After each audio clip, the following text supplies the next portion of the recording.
यो सफलता सम्बन्धी अध्ययन गर्ने वैज्ञानिकहरूले ठोकेरै भन्छन् कि संसारमा 5% मानिस मात्रै आफ्नो लक्ष्यमा पुग्न सफल हुन्छन्।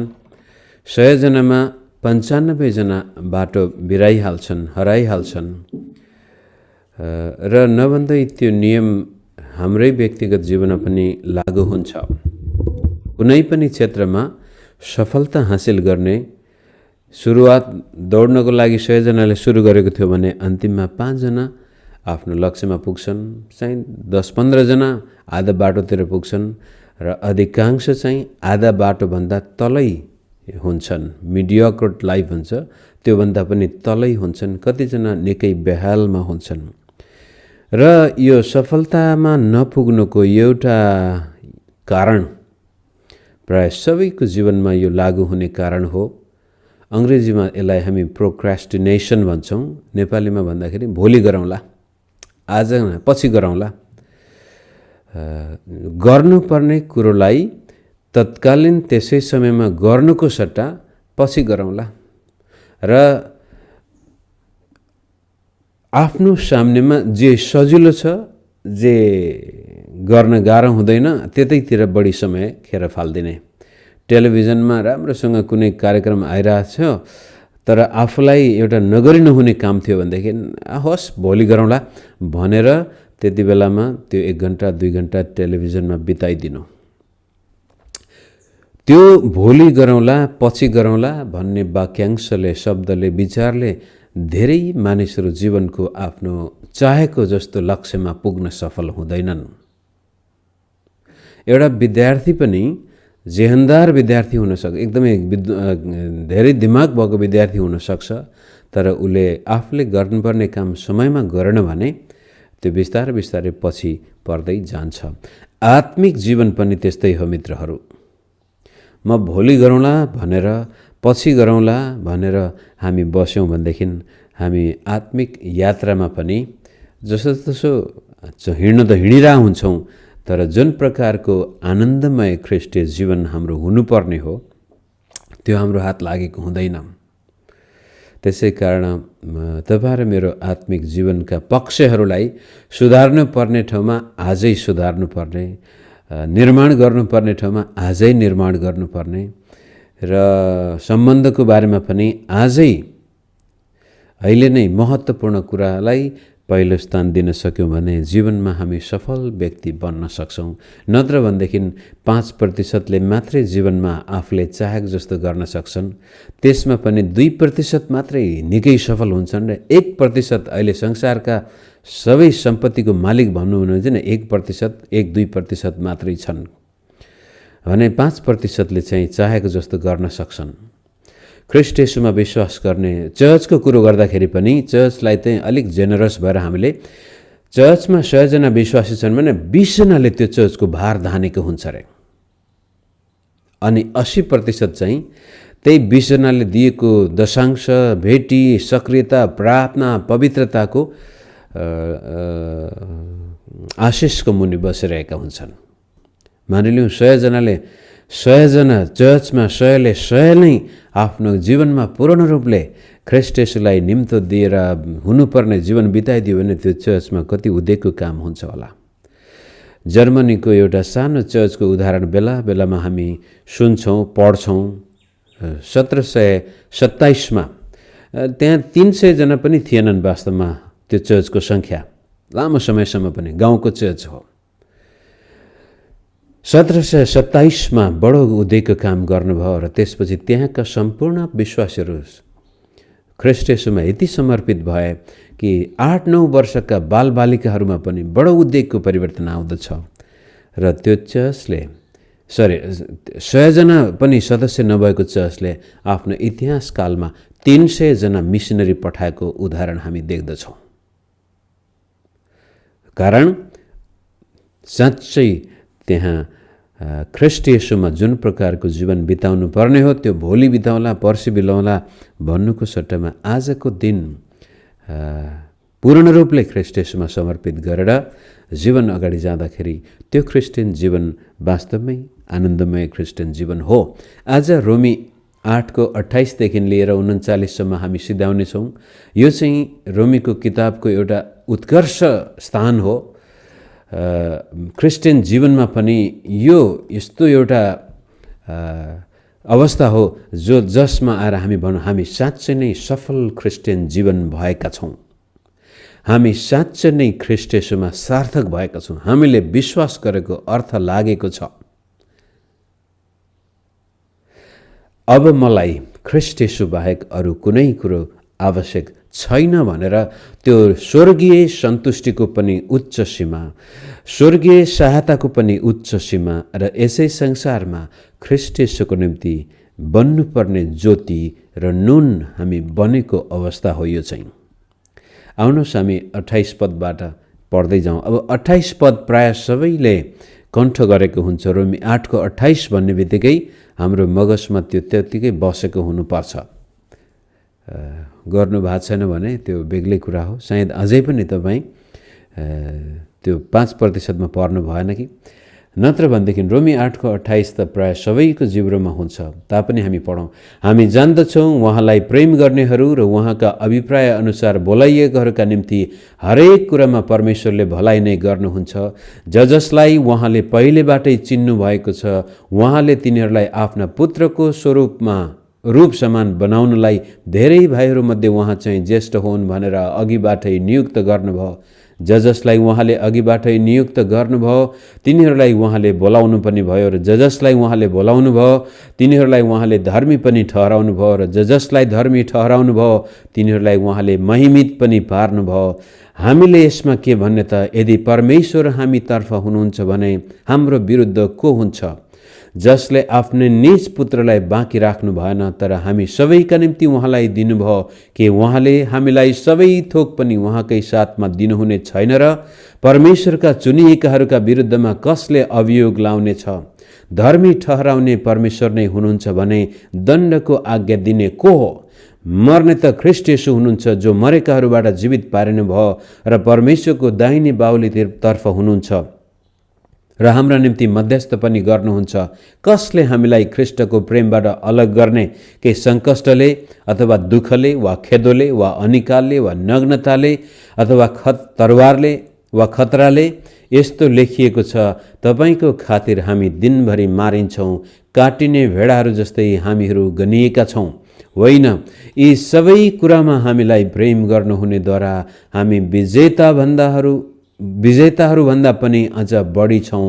किनकि म यो पक्का गरी जान्दछु कि मृत्युले वा जीवनले, स्वर्गदूतहरूले वा प्रधानताहरूले, वर्तमानका कुराहरूले वा पछि हुने कुराहरूले वा शक्तिहरूले, उचाइले वा गहिराइले वा सारा सृष्टिमा भएका कुनै पनि कुराले ख्रीष्ट येशू हाम्रा प्रभुमा भएका परमेश्वरको प्रेमबाट हामीलाई अलग गर्न सक्ने छैन। यो खण्ड तपाईँ र मेरो मस्तिष्कमा गडिएको छ भनेदेखि साँच्चै नै यसले हामीलाई यो चट्टान स्वरूप सुरक्षा प्रदान गरेको हुन्छ। अब 8 अध्यायकै सुरुबाटै हामीले हेरेका छौँ 1 पदबाटै ख्रीष्ट येशूमा भएकाहरूलाई दण्डको आज्ञा छैन। अनि त्यसपछि हाम्रो विरुद्ध को हुन सक्छ? दण्डको आज्ञा दोष दिने को छ भनेर फेरि उहाँले जोडतोडसँग भन्दै ख्रीष्ट येशूको प्रेमबाट हामीलाई कसले अलग गर्न सक्ने र अन्तिममा ख्रीष्ट येशूमा भएको परमेश्वरको प्रेमबाट हामीलाई कसले अलग गर्न सक्ने? यस्तो प्रकारको उत्तेजित आनन्दमय आवाजहरू, चित्कारहरू, पुकाराहरू निकाल्नुभन्दा पहिला हामीले हेर्दै आएका छौँ कि कसरी परमेश्वरले पापी संसारलाई ख्रीष्ट येशूमा मुक्तिको निम्ति आह्वान गरिसक्नु भएको छ। 1 अध्यायमा सारा संसार पापको बसमा, गैर यहुदी संसार पापको बसमा, 2 अध्यायमा यहुदी संसार पनि पापको बसमा भए तापनि मसीहमा अब्राहमसँग बाँधेको करार, आदमलाई दिएको प्रतिज्ञा कि स्त्रीको सन्तानले शैतानको शिर कुल्चनेछ र त्यसले यसको कुर्कुच्चो डस्नेछ र त्यसपछि दाउदलाई दिएका प्रतिज्ञा मसीहमा पुरा भएको कारण उनै मसीहद्वारा अब सारा संसारका मानिसलाई परमेश्वरले मुक्तिको मार्गमा ल्याउनु भएको छ र त्यो मार्ग खुला छ। जसले उहाँमाथि विश्वास गर्नेछन् तिनीहरू परमेश्वरका अथवा अब्राहमका सन्तान हुनेछन्, प्रतिज्ञाका सन्तान हुनेछन् भनिसकेपछि 5 अध्यायमा आएर चाहिँ उहाँले सम्पूर्ण मनुष्यत्व ख्रीष्ट येशूमा अझ सिद्ध भएको छ। आदम पहिलो मानिसले जे कुरो गुमाएको थियो सिद्ध मानव येशूमा त्यो पुरा भएको छ अथवा प्राप्त भएको छ। 6 अध्यायमा आएर हामी जसरी इजरायलीहरू मिस्रबाट लाल समुद्र तरेर उजाड स्थानमा आएका थिए, हामी पनि ख्रीष्ट येशूमा बप्तिस्मा लिएर पापको लेखी मरेर नयाँ जीवनको लागि अब प्रतिज्ञाको देशको यात्रामा जाँदैछौँ, अनन्त जीवनको यात्रामा जाँदैछौँ भन्दाखेरि 7 अध्यायमा आएर जसरी सिनै पर्वतको सामनेमा इजरायलीहरूलाई व्यवस्था दिएको थियो अनि त्यो व्यवस्थाले यिनीहरूलाई दुःख दिनसम्म दिएको थियो, त्यो व्यवस्थाले देखाएको थियो कि मानिस कति अधर्मी छ, मानिस कति पापी छ र पापले कस्तो विनाश ल्याउँछ, पापको ज्याला मृत्यु हो भन्ने कुरा 7 अध्यायमा त्यही कुरो देखाएको छ कि येशू बिना अब मानिस पापबाट कुनै हालतमा मुक्ति पाउन नसक्ने अवस्थामा भएको कारण परमेश्वरले त्यो कुरो ख्रीष्ट येशूमा गर्नुभयो भनेर 8को 3 पदमा कसरी गर्नुभयो त भन्दाखेरि जुन पापले मानिसलाई मृत्युमा लगिरहेको थियो, जुन पापले ज्याला खोजिरहेको थियो, येशूको शरीरमा परमेश्वरले पापलाई नै दण्डित गर्नुभयो। पाप दण्डित भएको छ ख्रीष्टको शरीरमा। त्यसै कारण अब जुन कुरो व्यवस्थाले गर्न सकेको थिएन, जुन कुरो मानिसको विवेकले पनि गर्न सकेको थिएन, जुन कुरो प्रकृतिमा भएको परमेश्वरको प्रकाशले गर्न सकेको थिएन, त्यो कुरो ख्रीष्ट येशूको शरीरमा परमेश्वरले गर्नुभयो र पापलाई पूर्ण रूपले दण्डित पारिसकेपछि अब त्यसकारण जो कोही ख्रीष्ट येशूमा छ, याद गर्नुहोस् एउटा वाक्यांश येशूमा अथवा मसीहीमा मसीहीमा मसीहीमा भन्ने कुराहरू छन्। यहाँ मसीहभन्दा बाहिर यो सम्भव छैन। मसीहीमा मात्रै अब यो अचम्मको परमेश्वरको प्रेम प्रत्येक विश्वासीलाई उपलब्ध भएको छ भनिसकेपछि अब यस्तो मसीहमा आइसकेको मानिसको जीवनमा कुनै यस्तो कुरो छैन जसले हामीलाई त्यो उद्देश्यबाट बङ्ग्याउन सक्छ। त्यसै कारण 28 पदमा हामी जान्दछौँ उहाँलाई प्रेम गर्नेहरू र उहाँका अभिप्राय अनुसार बोलाइएकाहरूका निम्ति हरेक कुरामा परमेश्वरले भलाइ नै गर्नुहुन्छ। 2टा कन्डिसन छन् यहाँनिर, उहाँलाई प्रेम गर्नेहरू र उहाँको अभिप्राय अनुसार बोलाइएकाहरू। परमेश्वरले हामीलाई येशू ख्रीष्टमा बोलाएपछि त्यस्तै प्रकारको अभद्र जीवन बिताउनको लागि, पापपूर्ण जीवन बिताउनको लागि बोलाउनु भएको होइन मित्र, उहाँलाई प्रेम गर्नको लागि बोलाउनु भएको हो। तैले तेरा परमेश्वरलाई आफ्नो सारा हृदयले, आफ्नो सारा प्राणले, आफ्नो सारा समशक्तिले र आफ्नो सारा सामर्थ्यले, शरीरको ताकत बलले पनि प्रेम गर्नु। प्रभु येशूले त्यसलाई दोहोऱ्याउनु भयो, जुन कुरो व्यवस्थामा परमेश्वरले दोहोऱ्याउनु भएको थियो। त ख्रीष्ट येशूमा जब हामी आएका छौँ, हामी परमेश्वरलाई प्रेम गर्नको लागि बोलाइएका मानिसहरू हौँ। र असल कुरो के छ भनेदेखि त्यो प्रेम हामी आफैसँग थिएन, त्यो प्रेम पनि 5को 5मा परमेश्वरले नै हाम्रो हृदयमा खन्याउनु भएको कारण अब त्यही प्रेमबाट, जुन प्रेमले हामीलाई परमेश्वरले प्रेम गर्नुभएको छ, त्यो प्रेम हाम्रो हृदयमा खन्याइएको कारण अब पवित्र आत्माको सहायताबाट हामी परमेश्वरलाई प्रेम गर्न सक्ने भएका छौँ। यसकारण आत्माका कुरामा लागेको मन चाहिँ जीवन र शान्ति हो, शरीरका कुरामा लागेको पापी स्वभावका कुराहरूमा लागेको मन चाहिँ मृत्यु हो भनेर यो 8 अध्यायले घुमिफिरी हामीलाई त्यो परमेश्वरले गर्नुभएको महान मुक्तिको सेरोफेरोमा ल्याइरहेछ। अब सबै कुरा हाम्रो भलाइको लागि नै काम गर्छन् भन्ने कुरो कतिपटक गाह्रो हुन्छ। राम्रो हुन्जेलसम्म त हामी हो प्रभु धन्यवाद, तपाईँले यहाँ पनि मेरो भलाइ गर्नुभयो, त्यहाँ पनि मेरो भलाइ गर्नुभयो भन्न सक्छौँ। तर जब जीवन कष्टकर हुन्छ, जब जीवन दुःखको घडीबाट भएर जान्छ, त्यति बेला गाह्रो पर्दछ। त्यसै कारण त्यस्तो स्थितिमा पनि हामी रमाउँछौँ भनेको छ 5 अध्यायमा पावलले 3 र 4 पदमा। सङ्कष्टमा पनि हामी रमाउँछौँ, किनभनेदेखि सङ्कष्टले हामीमा ख्रीष्टको चरित्र निर्माण गर्दैछ। दुःख नपाएको मानिस र दुःख पाएको मानिसको चरित्रमा धेरै भिन्नता हुन्छ मित्रहरू। जसै हामी भन्ने गर्छौँ, धनाढ्य मानिसहरूका छोराछोरी प्राय बिग्रिन्छन्। सबै त होइनन् होला, तर अधिकांश छोराछोरीहरू बिग्रिन्छन्। तर उनीहरूको बाउ जब धनाढ्य हुनुभन्दा पहिला निकै गरिब भएको, दुःख पाएको नै हामी देख्दछौँ। दुःख पाएको मानिसले जीवनमा केही न केही गरेरै छाड्छ, तर सुखमा पुलपुलाएर पालेका सन्तानहरू आखिरमा बाउआमाको सम्पत्ति पनि धान्न सक्दैनन्। आत्मिक जीवनमा पनि यो नियम लागू हुन्छ। जब तपाईँ र म ख्रीष्ट येशूमा विश्वास गरेपछि परीक्षाको घडीबाट गएका थियौँ, सतावटबाट गएका थियौँ, समस्याबाट गएका थियौँ र हामीलाई निकै नै सङ्कष्टको घडीबाट भएर जाँदा पनि ख्रीष्ट येशूमा बाँच्न सफल भएका थियौँ भने हाम्रो विश्वासले गहिरो जरा गाडेको हुन्छ। हाम्रो जीवनमा ख्रीष्टको चरित्र झल्किएको हुन्छ। र दुःखबाट अब हामी यहाँ कतिपय पास्टर सेवकाईमा लागेका व्यक्ति हुन सक्छौँ। दुःख कष्टबाट पार भएर गएको पास्टरको हृदय एक किसिमको हुन्छ, तर संसारको ऐस आराम सुख विलासमै हुर्केको र जीवनमा सफल पास्टर बन्नको लागि आफ्नो महत्त्वाकांक्षी एकदमै त्यो आफ्नो इच्छालाई पुरा गर्नको लागि सेवकाईमा आएको व्यक्ति बेग्लै हुन्छ। दुःखले मानव बन्न सहायता गर्छ वास्तवमा। र ख्रीष्ट येशूले पनि शैतानमाथि विजय हासिल गर्नुभएको छ, पापमाथि विजय हासिल गर्नुभएको छ। सिरपेजबाट होइन, क्रुसबाट, दुःखबाट। पावलले पनि भन्छ, जब म कुटिन्छु, पिटिन्छु, मलाई बेइज्जत गरिन्छ, मेरो अपमान गरिन्छ, म चारैतिरबाट पिलिएको हुन्छु, त्यसै कुरामा म घमण्ड गर्नेछु। यदि घमण्ड गर्नु छ भने, किनभने जब म कमजोर हुन्छु तब मेरो कमजोरीमा परमेश्वरको शक्तिले काम गरेको म देख्दछु। त्यसै कारण when I am weak then I am strong भन्ने शब्द चलाइएको छ। जब म कमजोर छु त्यति बेलामा म बलवान हुन्छु, किनभनेदेखि दुःख कष्टले सतावटले मलाई आफ्नो जीवनको मानवीय जीवनको अन्तिम घडीमा ल्याइ पुर्याएर अनि म परमेश्वरमा भरोसा राख्दछु र त्यसपछि जिउने म होइन तर ख्रीष्ट ममा जिउनुहुन्छ भनेर गलाती 2:20 मा पनि उहाँले भन्नुहुन्छ।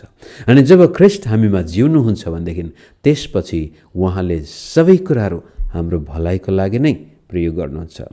म त यसरी पनि भन्छु, कोही विश्वासीहरू आज एकदमै दुर्व्यसनमा, पाप र दलदले हिलोमा फसेका छन् भने पनि यदि उहाँले पनि आफ्नो जीवनमा ख्रीष्टलाई मौका दिनुभएको खण्डमा येशू प्रभुले तिनीहरूको दुर्व्यसनलाई पनि तिनीहरूकै फाइदाको लागि प्रयोग गर्न सक्नुहुन्छ, अथवा तपाईँका पापलाई पनि परमेश्वरले तपाईँकै फाइदाको लागि प्रयोग गर्न सक्नुहुन्छ यदि ख्रीष्ट येशूमा आएर आफ्नो हात उचालेर शिर झुकाएर घुँडा टेकेर भन्छौँ, हो प्रभु यो जीवन अब म होइन तपाईँ जिउनुहोस् भन्न सकेको खण्डमा परमेश्वरले हाम्रा भूल गल्ती, विगतमा गरेका अपराध भूल गल्तीलाई पनि हाम्रै फाइदाको लागि प्रयोग गर्न सक्नुहुन्छ।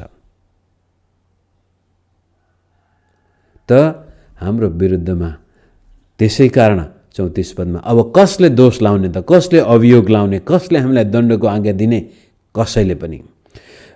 यो उहाँलाई प्रेम गर्ने र चुनिएकाहरू भनिसकेपछि 29 र 30 पद धेरै पटक धेरैका निम्ति अप्ठ्यारो पद पनि हो। कहिलेकाहीँ यो अङ्ग्रेजी शब्द छ प्रिडेस्टिनेसन। परमेश्वरले अघिबाटै नियुक्त गर्नुभयो, कसले उहाँमाथि विश्वास गर्नेछन्, कतिले धर्मी जीवन पाउनेछन्, कति के गर्नेछन् भनेर परमेश्वरले पहिले नै सबै कुरा निर्णय गरिसकेको छ। त्यसकारण अब हामीले केही पनि गर्नु आवश्यक छैन भनेर धेरै पटक यो गलत आश्वासन विश्वासीलाई दिइरहेका पनि हामी देख्दछौँ। तर वास्तवमा पावलले यहाँ भन्न खोजेको के भनेदेखि यो सबै हुन आएको कारण के भनेदेखि परमेश्वरले जसरी अब्राहमसँग करार बाँध्नु भएको थियो अनि त्यसपछि इजरायलीहरूलाई मिस्र देशबाट निकालेर सिनै पर्वतमा व्यवस्था दिनुभयो। यो सबै गर्नुको पछाडिपट्टि परमेश्वरले जुन प्रतिज्ञा अब्राहमलाई दिनुभएको थियो त्यो अब्राहमसँग बाँधिएको प्रतिज्ञा पुरा गर्न थियो। त्यो प्रतिज्ञा के थियो भन्दा तमा नै सारा संसारका मानिसहरूलाई म आशिष दिनेछु। अनि त्यो प्रतिज्ञा मसीहीमा पुरा भएको छ। मसीही अब्राहमको सन्तान हुनुभएको कारण मसीहमा येशू प्रभुमा त्यो प्रतिज्ञा परमेश्वरले पुरा गर्नुभएको छ। त्यसकारण त्यो चुनिएको त्यो प्रतिज्ञामा आउनको लागि अब विश्वासीहरूले मानिसले ख्रीष्ट येशूलाई आफ्नो मुक्तिदाता पनि स्वीकार गरेको खण्डमा बल्ल त्यसपछि अब्राहमलाई छान्नु भएको जुन छनौट थियो त्यो छनौटमा हामी पर्नेछौँ। तर अब्राहमसँग बाँधेको करारको मतलब छैन, मसीहसँग दाउदसँग बाँधेको करारको मतलब छैन परमेश्वरले त जति स्वर्ग जानेलाई पहिल्यै छानिसक्नु भएको छ, नरक जानेलाई पहिल्यै निर्णय गरिसक्नु भएको छ भनेर यो अबाइबल यो उटपट्याङ विश्वासहरू यहाँ हालिदिएको कारण धेरै विश्वासहरू अन्यलमा जो पापसँग सङ्घर्ष गर्दैछन् उनीहरूलाई लाग्छ ओहो म त सायद छानिएको होइन क्या हो।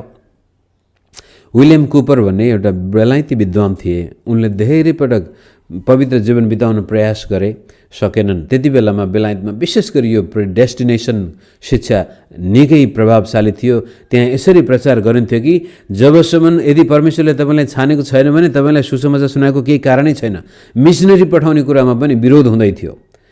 यो भारतमा गएर इन्डोनेसियातिर यी जङ्गली जातिहरूलाई हामीले सुसमाचार सुनाउनु आवश्यक छैन, किनभने छानेको छ भने जसरी पनि आउँछन्, छानेको छैन भने जति सुसमाचार सुनाए पनि काम छैन भनेर त्यो शिक्षा थियो।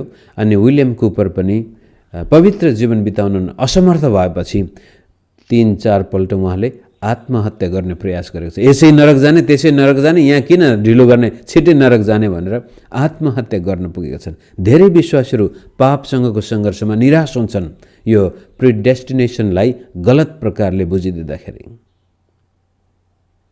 पहिले नै नियुक्त गरिएको कुरो भन्ने थाहा पाए त्यसैमा बढी जोड दिएपछि कसलाई नियुक्त गरेको छ कसलाई छैन भनेर हामी परमेश्वरले गर्ने निर्णय मानिसले गरिदिएको छ। तर वास्तवमा पावलले के भन्दैछ भने परमेश्वरले करार बाँध्नु भएको थियो अब्राहमसँग कि तँमा नै सारा संसारका मानिस आशिष पाउनेछन्, अनि त्यो कुरो येशू ख्रीष्टबाट पुरा गर्नुभएको छ। आज त्यो करारमा सहभागी हुनको लागि धर्मीजन विश्वासद्वारा जिउने छ। अब जसले मसीहीमा विश्वास गर्छन् तिनीहरू त्यो छनौटका भागीदार हुन्छन्, त्यो नियुक्तिका भागीदार हुन्छन्। जब हामी ख्रीष्ट येशूमा विश्वास गर्दछौँ त्यसपछि छानिएको मात्रै होइन, तिनीहरू महिमित पनि पार्नु भएको छ।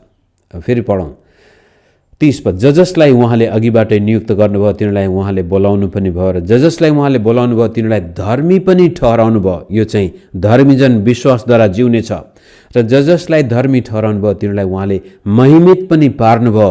हिजो माथिको खण्डमा हामीले हेरेका थियौँ यो पृथ्वी पनि परमेश्वरका पुत्रहरूको महिमा प्रकट भएको देख्नको लागि उत्कट इच्छामा छ। हामीमा परमेश्वरको महिमा छ, अहिले लुकेको छ। यो नाशवान शरीरले त्यसलाई एउटा गाग्री जस्तै छ, यो भित्र एउटा महत्त्वपूर्ण कुराहरू छ।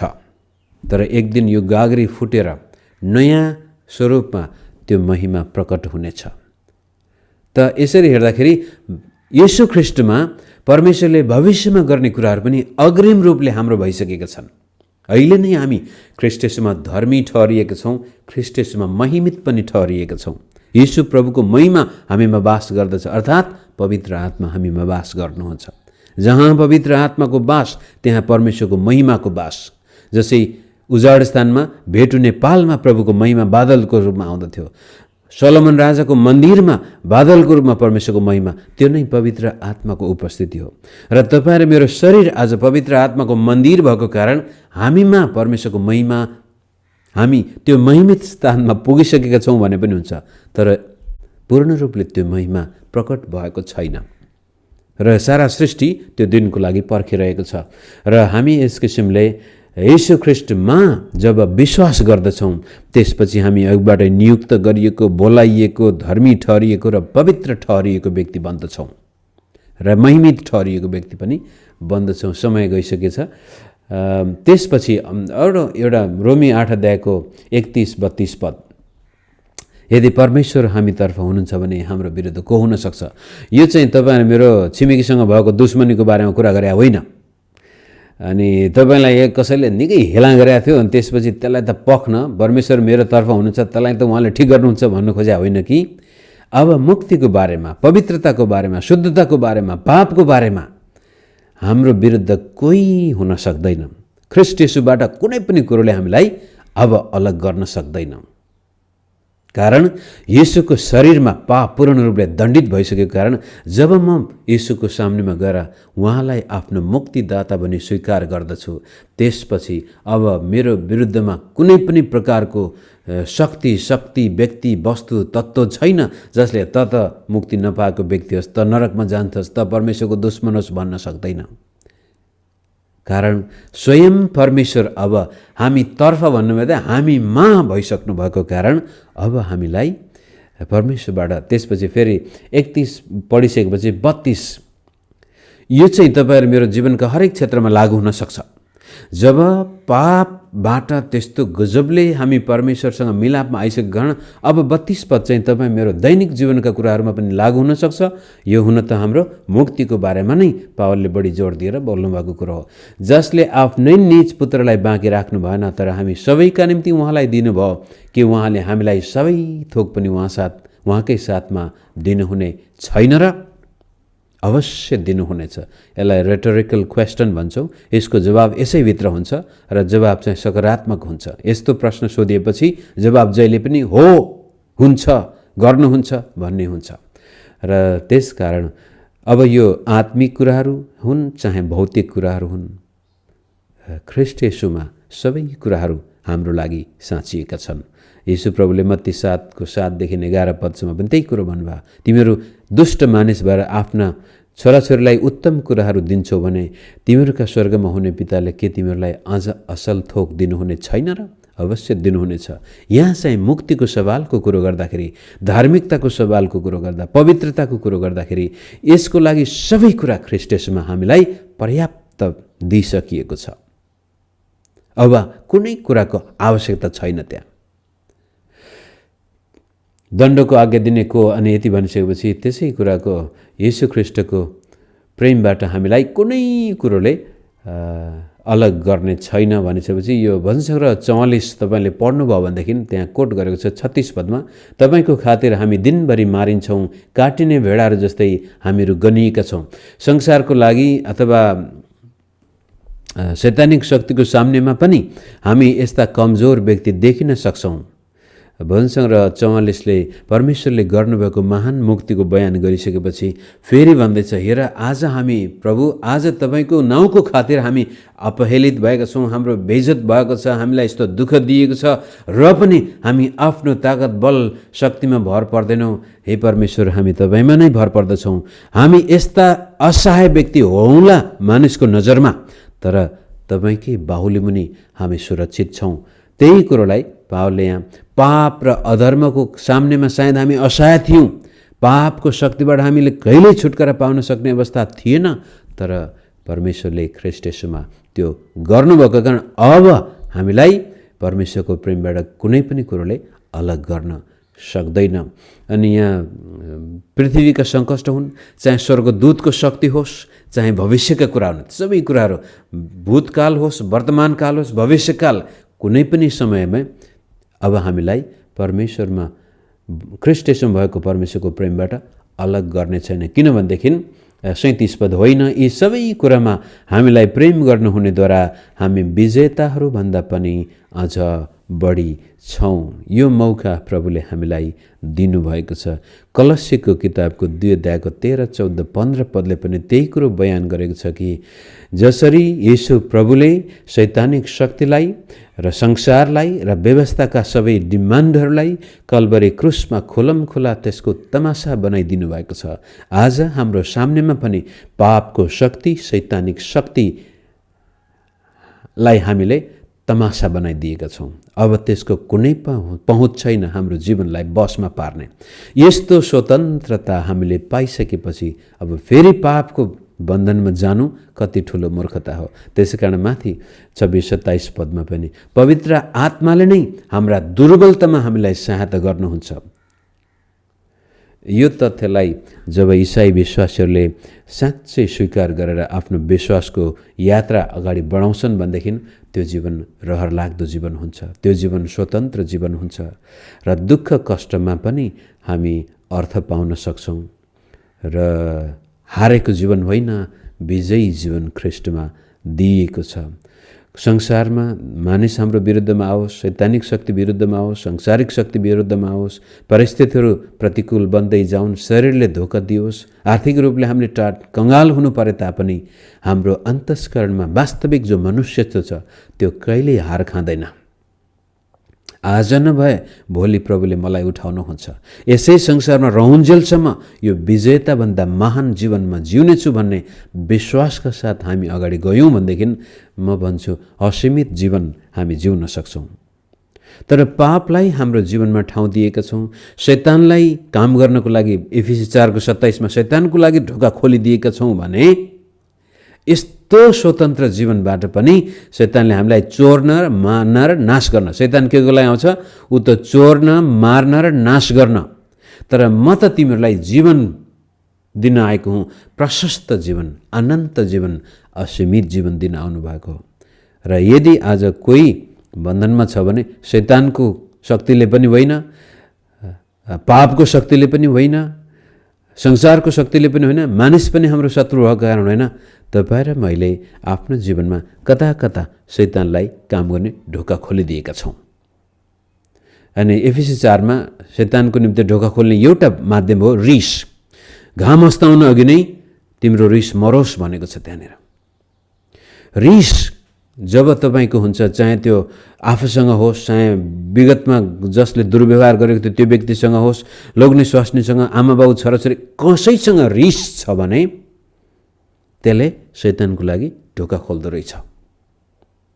त्यसपछि अरू विभिन्न प्रकारका झ्यालहरू पनि खोल्दछ। हेर्नुहोस् मित्रहरू, अनि हामी विजेताभन्दा महान त गीत गाउँला, तर व्यक्तिगत अनुभवमा चाहिँ हारिरह हुन सक्छौँ। कारण शैतान हामीले यो स्वतन्त्र जीवन बिताएको चाहँदैन। नरकमा ऊ लान सक्दैन, त्यो ठिकै छ, तर उसले नरक यहाँ ल्याइदिन सक्छ। याद गर्नुहोस्, तपाईँ र मलाई नरकमा लान सक्दैन शैतान, तर तपाईँ र मेरो जीवनमा नरक चाहिँ ल्याइदिन सक्छ। त्यसै कारण मित्र, प्रोक्रास्टिनेसन, असल जीवन बिताउन, आत्मिक जीवन बिताउन, सम्बन्ध सुधार्नु, पश्चाताप गर्नको लागि भोलि गरौँला होइन, अहिले नै हो। आजको दिन तिमीहरूले परमेश्वरको वचन सुनेको छौ भने हृदय कठोर नपार। मुक्तिको समय, छुटकाराको समय, पवित्रताको समय प्रेजेन्ट, आज। हिजो के गरेका थियौँ त्यसको चिन्ता गर्नु भएन, भोलि के होला त्यसको पनि डर हुनु भएन।